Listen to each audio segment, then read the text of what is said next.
Picture this. It's a Tuesday morning, you're getting ready for work, you grab your keys, you head out to your car, and the moment you turn the ignition, nothing. Dead silence. And then it hits you. That check engine light that you've been ignoring for 3 weeks. The weird noise your car started making last month that you told yourself was probably fine.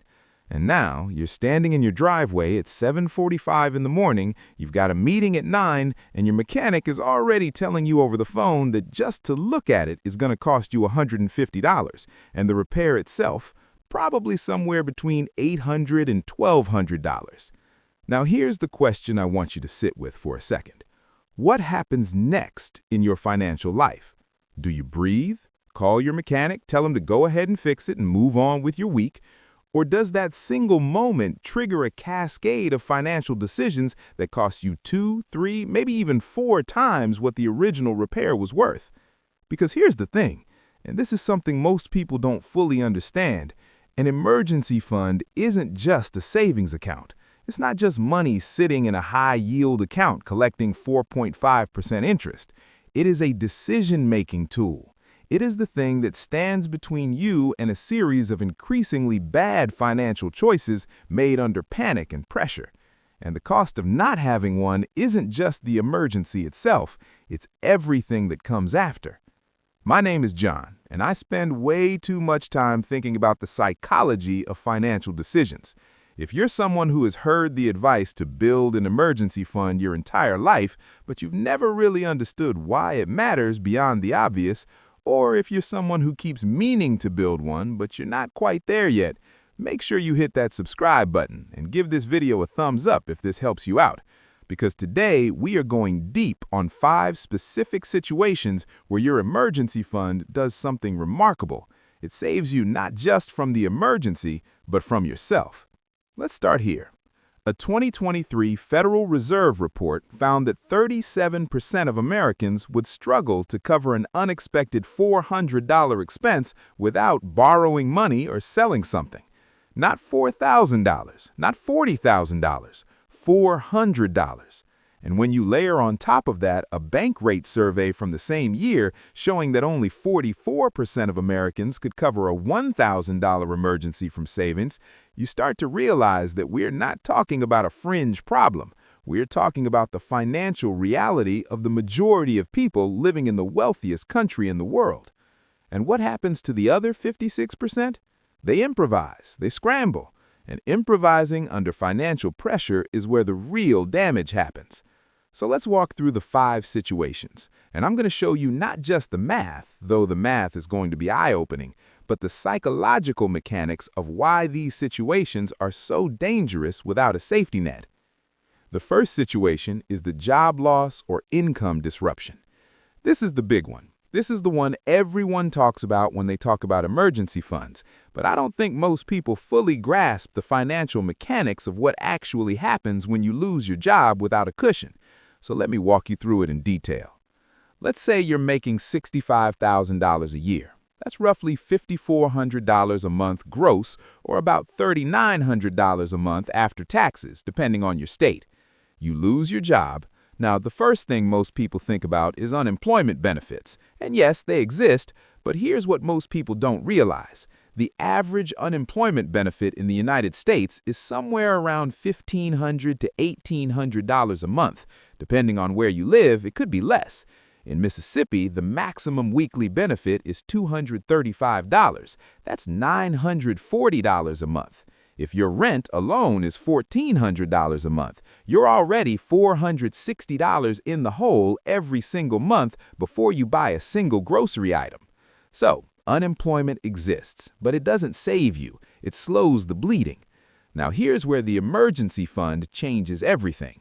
If you have 3 to 6 months of expenses saved, let's say your monthly expenses are $3,200 and you've got $16,000 in your emergency fund, you have something incredibly valuable that has nothing to do with money. You have time. And time in a job search is the difference between accepting the first offer that comes along and holding out for the right opportunity. Think about that for a second. When you're 3 weeks into a job search with no savings and your rent is due in 8 days, you are not negotiating from a position of strength. You are negotiating from desperation.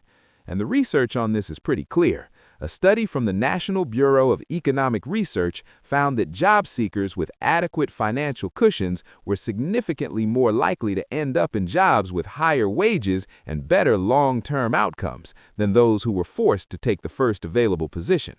And the math on this is shocking when you actually run it.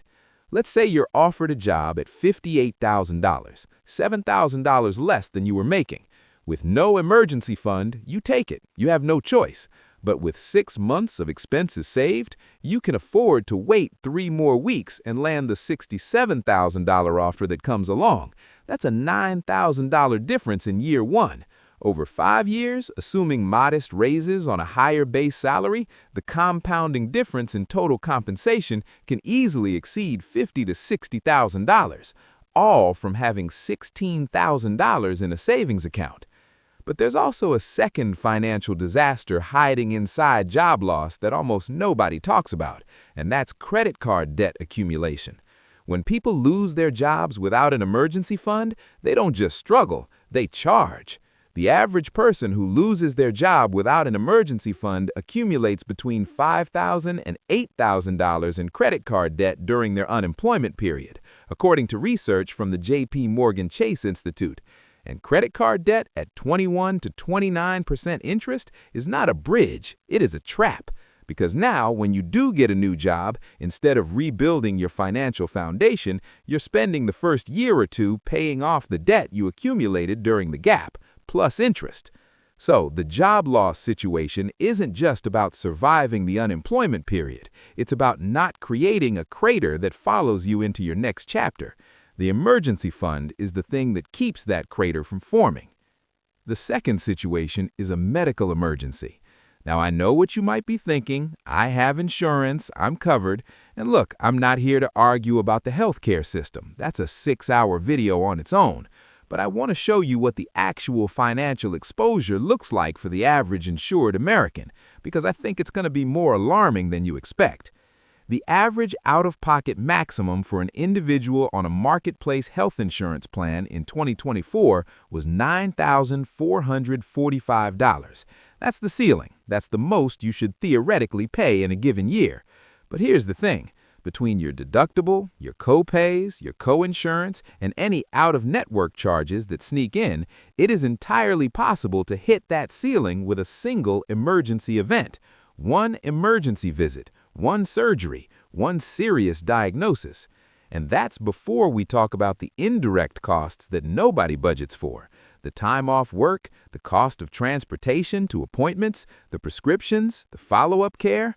A Harvard study published in the American Public Health found that medical issues contribute to roughly 60% of personal bankruptcies in the United States, and 2/3 of those people had health insurance when they got sick.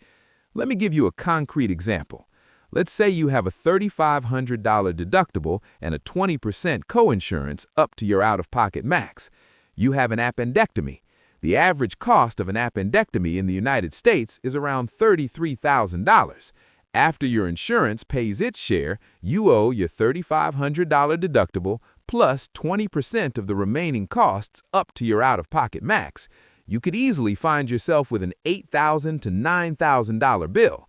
Now here's where the emergency fund situation gets really interesting and really dark if you don't have one. Hospital billing departments will offer you payment plans, but those payment plans often come with interest, sometimes as high as 12 to 18%. Insidiously, they'll sometimes offer you a lump sum discount. Pay $6,500 today and we'll call it settled. If you have no cash, you can't take that deal. You end up on a payment plan paying more over time. If you have $9,000 in your emergency fund, you call their billing department, you offer $5,500 to $6,000 cash, and in many cases, not all, but many, they take it. Because hospitals, like most businesses, prefer cash now over promises later. That negotiation right there, made possible entirely by having liquid savings, saves you $2,000 to $3,500 on a single bill. But the psychological piece of a medical emergency is the one I really want to focus on because it's where I see the most devastating financial mistakes happen. When someone is scared, when they or someone they love is sick or in pain, the decision-making brain essentially shuts down. You stop calculating, you stop comparing options, you just want the problem solved. And predatory financial products know this. Medical credit cards, like Care Credit, often get offered at the moment of checkout in a doctor's office or hospital. They present a 0% promotional period that sounds amazing, but if you don't pay the full balance within the promotional window, which is often 12 to 18 months, you get hit with deferred interest, meaning they charge you interest on the entire original balance, retroactively. And that rate? Usually 26 to 29%. People sign up for these products in the waiting room of a hospital while their spouse is in surgery. That is not a moment where anyone is reading the fine print. An emergency fund means you don't need the medical credit. The fourth situation is the auto emergency, and I want to start here with something that might surprise you. The average American depends on their car not just for convenience, but for income. According to the Bureau of Transportation Statistics, about 76% of American workers drive alone to work. And while remote work has shifted some of that, for a huge portion of the working population, losing access to their car, even temporarily, directly threatens their ability to earn money. So when your car breaks down, you're not just dealing with a repair bill, you're dealing with a potential income disruption on top of a repair expense, on top of a transportation cost. It stacks. Let's walk through a realistic scenario. Your transmission fails. The repair estimate is $3,500. You have no emergency fund. Here's what actually happens step by step, because I want you to feel the full weight of this chain reaction. First, you can't afford the repair, so the car sits at the shop.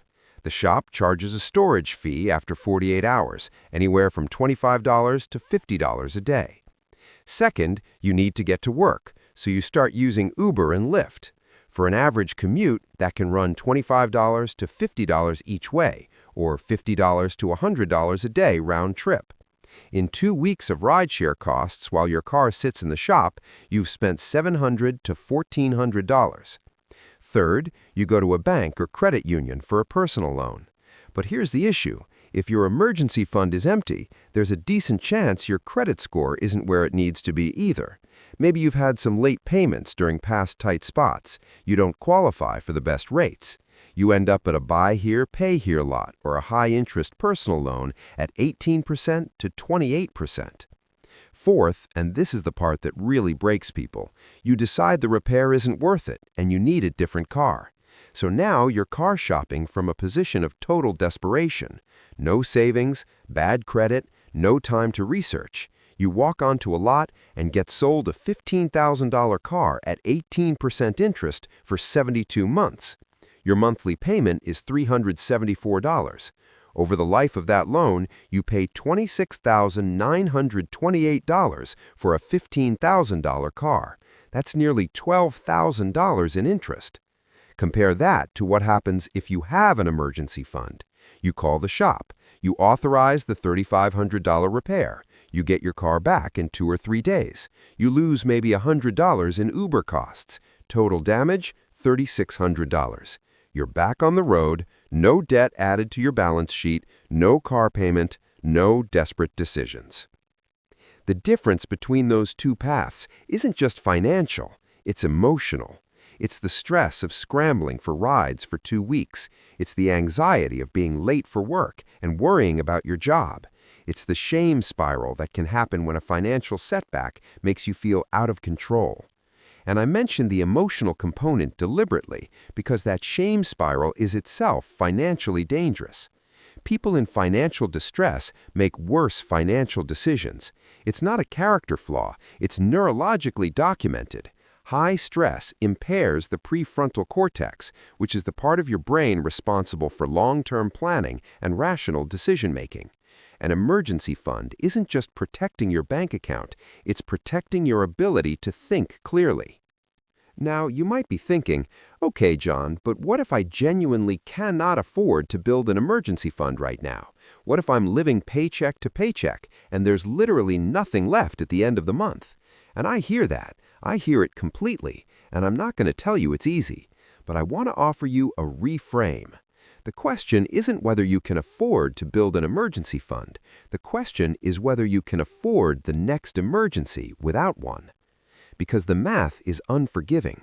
The average car repair is $500 to $600, according to AAA.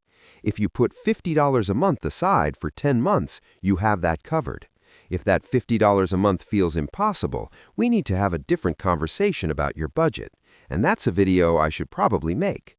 But the point is that the emergency fund is not a luxury that you build after you have financial breathing room.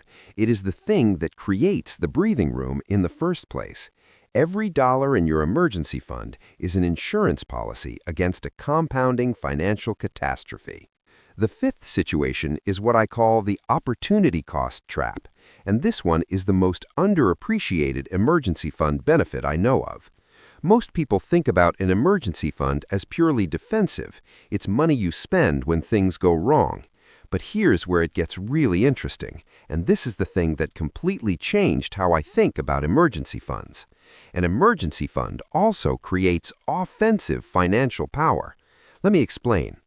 When you have no financial cushion, you are financially fragile. And financial fragility forces you into a posture of pure defense. You cannot take calculated risks. You cannot negotiate from strength. You cannot seize time-sensitive financial opportunities. You're essentially playing chess and being forced to protect your king every turn, never able to attack. But when you have a fully funded emergency fund, when you have that 3 to 6 months of expenses sitting in a high-yield savings account, something shifts psychologically. You are no longer one bad event away from financial ruin, and that security unlocks options that didn't exist before. Here's a real-world example of what I mean. Imagine you're renting an apartment and you hear through a neighbor that someone in the building is looking to sell their car quickly, a reliable 2019 Honda Civic with 40,500 miles on it, in good shape. They need cash fast. They're asking for $8,500, but they'll take $7,000 if you can close in 48 hours. The market value on that car is $14,000. That's a $7,000 discount. But if you have no savings, that opportunity doesn't exist for you. It doesn't matter that the deal is extraordinary. You can't move. You watch someone else take it. Or consider something closer to everyday life. Your landlord wants to raise your rent by $200 a month, but they'd be willing to let you out of your lease early with just 30 days' notice if you can find alternative housing. Without savings, you can't absorb the risk of moving quickly. You can't pay a deposit on a new place before you get your current deposit back. You're trapped. With 3 months of expenses saved, you move. You find a cheaper apartment, and you save $2,400 a year going forward. Here's the most powerful version of this. You hate your job. Your boss is treating you badly. A recruiter reaches out for a position that would be a great career move, but requires you to take a step back in pay for 6 months before a guaranteed review and raise. Without savings, you cannot take that risk. You stay in the bad job. You get underpaid and miserable for another 2 years. With 6 months of expenses saved, you take the leap. You take the short-term pay cut. You land in the better role. You come out ahead by year 2 and every year after. The emergency fund is what allows you to be the person who can say yes when others have to say no, and no when others feel trapped saying yes. There's a concept in behavioral economics called present bias, our tendency to overvalue immediate rewards compared to future ones. It's why we raid savings for non-emergencies, why we don't contribute enough to retirement accounts, and why we make impulsive financial decisions under stress. An emergency fund is one of the most powerful tools to fight present bias because it removes the urgency from most financial decisions. When you're not desperate, you don't make desperate choices. And it turns out that patient, non-desperate financial decisions made from a position of stability are almost always dramatically better than urgent, panicked financial decisions made from a position of scarcity. A Stanford research study found that decision-making quality deteriorates significantly under conditions of financial stress and scarcity, that people in financial distress show measurable decreases in cognitive bandwidth that affect everything from daily decisions to long-term planning. An emergency fund, in a very literal neurological sense, keeps your decision-making brain online when you need it most. So let's bring this all together and talk about what you actually do with this information. If you don't have an emergency fund or you have a partial one, I want to give you a framework that's actually achievable. Step 1. Before you do anything else, open a high-yield savings account and get it completely separate from your checking account. As of early 2025, you can find rates between 4% and 5% APY at online banks like Marcus, Ally, or SoFi. The separation is not just logistical, it's psychological. Money that is out of sight and requires a deliberate transfer is dramatically less likely to get spent on non-emergencies. Step 2. Determine your actual monthly essential expenses, not your income, not your spending, your essential monthly expenses: rent or mortgage, utilities, insurance, groceries, transportation, minimum debt payments. Add those up and multiply by 3 for your minimum target and by 6 for your full target. Step 3. Automate a fixed transfer on payday before you can spend it. The exact amount matters less than the consistency. $50 a month is $600 a year. $150 a month is $1,800 a year. $300 a month, which for many people is absolutely achievable with focused budgeting, gets you to a $3,600 emergency fund in a year and a full 3-month cushion within 2 to 3 years. Automation removes willpower from the equation, and that matters because willpower is a depleting resource. Step 4. Treat it as untouchable except for true emergencies. And I want to give you my personal definition of an emergency because I think this is where a lot of people go off track. An emergency is an unexpected, necessary expense that threatens your ability to maintain basic stability. Your car breaking down when you need it for work, emergency. A sale on a TV you really wanted, not an emergency. A flight home for a family event that you knew about but didn't plan for, not an emergency. Job loss, emergency. A concert you forgot to budget for, not an emergency. The stricter you are with this definition, the more powerful the fund becomes. And look, here's the reality. The emergency fund is not the most exciting financial topic. There's nothing glamorous about a savings account sitting there collecting 4.5% interest. It's not crypto, it's not options trading, it's not a side hustle. But here's what I know after spending years studying the financial lives of real people. The single biggest financial difference between people who build wealth and people who don't isn't their income. It isn't their investment strategy. It isn't their side hustle. It's their financial stability, their ability to absorb a shock without it derailing the entire system. Wealthy people are not wealthy because nothing bad happens to them. They're wealthy because when bad things happen, and they do for everyone, those events don't permanently set them back. They absorb the blow and keep moving. The emergency fund is not the finish line. It is the foundation that makes everything else possible. It's what makes investing possible because you're not pulling money out of your Roth IRA every time your car needs brakes. It's what makes home ownership sustainable because you can fix the roof without taking out a second mortgage. It's what makes career growth possible because you can afford to take risks, ask for raises, or leave bad situations.